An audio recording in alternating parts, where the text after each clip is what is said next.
La visualisation est un excellent outil. La visualisation, tu regardes, la plupart des gens dans ce monde qui sont vraiment excellents dans un domaine, quel que soit le domaine, que ce soit le sport, le business, va savoir la pâtisserie, utilisent cet outil qu'est la visualisation. Cet outil absolument surpuissant, absolument essentiel. Et généralement, les défauts qu'on trouve à la visualisation ne sont, à mon avis, que le produit du fait de ne pas l'avoir utilisé d'une manière correcte. Déjà, moi pour t'expliquer un peu mon parcours, première fois que j'ai été exposé à cette idée de visualisation, je devais avoir à peu près 14 ans. Je faisais à l'époque du roller en skatepark, voilà, j'aimais bien me balader sur les rampes, tout ça. Et j'avais vu une vidéo qui parlait de comment devenir un meilleur athlète en général. Je sais plus, je crois que c'était un footeux qui faisait ça, ou peut-être un mec du basket. Et qui parlait du fait de visualiser. Non, c'était du golf. C'était du golf. Curieux, tiens. Et qui parlait du fait de visualiser tes mouvements, de visualiser l'action que tu comptes faire avant de la faire. Donc de fermer les yeux et de t'imaginer la faire. Et c'est quelque chose qui me faisait beaucoup sens pour moi parce que quand j'observais les autres gens dans le skatepark notamment, donc c'était au hangar de Nantes pour certains, s'il y en a qui connaissent, donc c'était un skatepark intérieur. Souvent, les meilleurs, quand ils se préparaient à faire un gros enchaînement ou à faire une grosse figure, tu les voyais un peu en haut de la rampe avant de commencer, en train de faire des mouvements de bras, de plisser un peu les yeux, fermer les yeux, et tu avais l'impression qu'ils s'imaginaient un truc. Donc c'est là où j'ai commencé. Moi, j'avais commencé avec, justement, c'était le salto avant. Donc en gros, tu avais une grosse rampe qui faisait ça, tu vois. Et après, une qui montait un peu, donc là, qui t'envoie en l'air. Et après, tu as une rampe un peu douce, donc tu fais ton salto avant là, et tu arrives sur la rampe plus douce, et derrière, tu en as une autre pour faire demi-tour. Donc je faisais déjà quelques saltos avant là-dessus, mais j'avais tendance à les rater une fois sur deux, sans me faire mal, tu vois, sans me faire trop mal. Mais j'avais tendance à me foirer à peu près une fois sur deux. Quand j'ai commencé à faire ce truc-là, je me rendais compte que j'y arrivais à tous les coups, tu vois? Et ça m'a fait un peu réaliser la puissance de cet outil à cette époque-là. Va savoir pourquoi, pendant plusieurs années, j'ai plus vraiment été exposé à cet outil, à ces idées-là. Et nous voilà en 2022, quand j'avais 17 ans à peu près, peut-être 2023, bref, dans ces années-là. Et qu'est-ce qui se passe? Je lis Psycho-Cybernetics de Maxwell Maltz.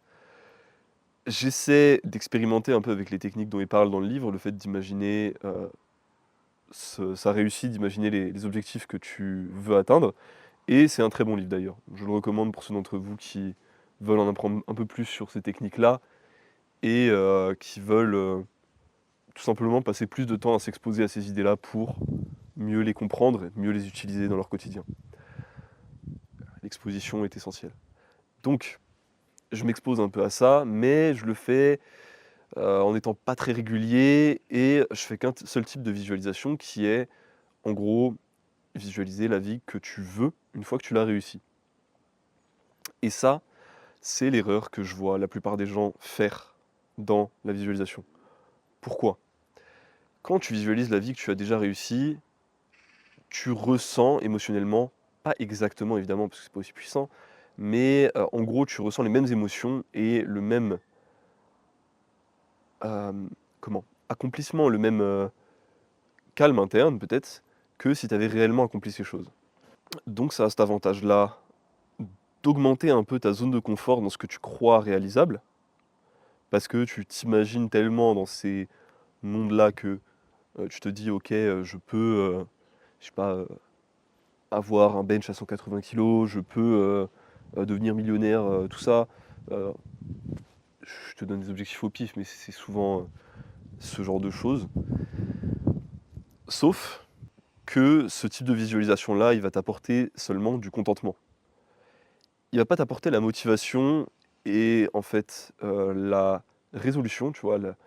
Le la décisivité dans le fait de prendre les actions qui vont te mener à atteindre ces objectifs. Et je ne sais comment, il me semble qu'il y a eu quelques influences externes, mais je ne me rappelle pas lesquelles. Un peu plus tard, je me rends compte à travers, différentes expérimentations que j'ai fait avec la méditation, avec, la visualisation, tout ça, et les méthodes de respiration, qu'en fait, Ce qui marche le mieux dans mon cas, et moi je l'ai le plus expérimenté dans le domaine sportif d'abord, ce n'est pas de visualiser le fait d'avoir réussi l'objectif, mais c'est de visualiser le fait justement de faire les actions qui vont t'amener à réussir l'objectif. Et de faire, s'il y a une étape finale, l'étape finale qui t'amène à réaliser ton objectif. Donc un exemple, si par exemple je veux passer une dips à 140 kg, lesté, voilà, ou un développé couché à 180 kg comme j'ai pris comme exemple tout à l'heure. Ce que je vais faire, c'est que chaque jour avant ma séance du lendemain, je vais me visualiser en train de m'entraîner, je vais me visualiser en train de donner tous mes efforts et du coup de réaliser des records au-delà de mes espérances. Et voilà, tout simplement. Je vais visualiser même tout en détail, tu vois, la musique, moi qui m'échauffe, et cetera, et toutes ces choses-là, et toujours en vue à la première personne, parce que ça, c'est essentiel. J'ai eu un taux de réussite absolument immense en comparaison avec le simple fait de visualiser la réussite en faisant ça. C'est donc, moi, ce que je te recommande. J'en suis venu même à me dire que le fait de visualiser la réussite de ton objectif pouvait être une mauvaise idée, voire contre-productif. Et il semble qu'il y a aujourd'hui un peu de recherche qui tend à valider cette idée-là. Pour autant, j'ai plus de nuances aujourd'hui là-dessus, dans le sens où j'ai lu récemment, et je suis en train de lire plutôt, un livre qui s'appelle Transurfing de Vadim Zeland, donc j'en parle régulièrement dans mes dernières vidéos parce que ça influence pas mal mon processus de pensée ces temps-ci, qui recommande justement cette pratique-là pour élargir ta zone de confort dans ce que tu penses réalisable. Et c'est en ce sens-là que je la trouve intéressante, cette pratique. Donc en résumé, comme on te le dit souvent en développement personnel, il faut tomber amoureux du processus si tu veux réaliser tes objectifs. Et il faut évidemment te poser tes objectifs, mais éviter de placer un excès de sentiments, d'attachement émotionnel à la réalisation de ces objectifs-là. Et simplement te focus sur le process. Te donner même des objectifs qui correspondent au process. Donc par exemple, plutôt que de donner un objectif d'argent, te donner par exemple avec ton entreprise, te donner un objectif de nombre d'appels pour obtenir des clients dans le mois, tu vois, pour donner un exemple. Et la même vaut en visualisation. Tu devrais passer, à mon avis, au moins 95% de ton temps à visualiser le processus et peut-être les 5% restants à visualiser les objectifs, à visualiser la réussite des objectifs en question. Voilà tout. J'espère que cette vidéo t'a plu. Si tu as plus de questions, si tu veux de mon aide, si tu veux me parler, rejoins-nous dans la communauté. Moi, je te souhaite une excellente journée, mon gars, et je te dis à la prochaine.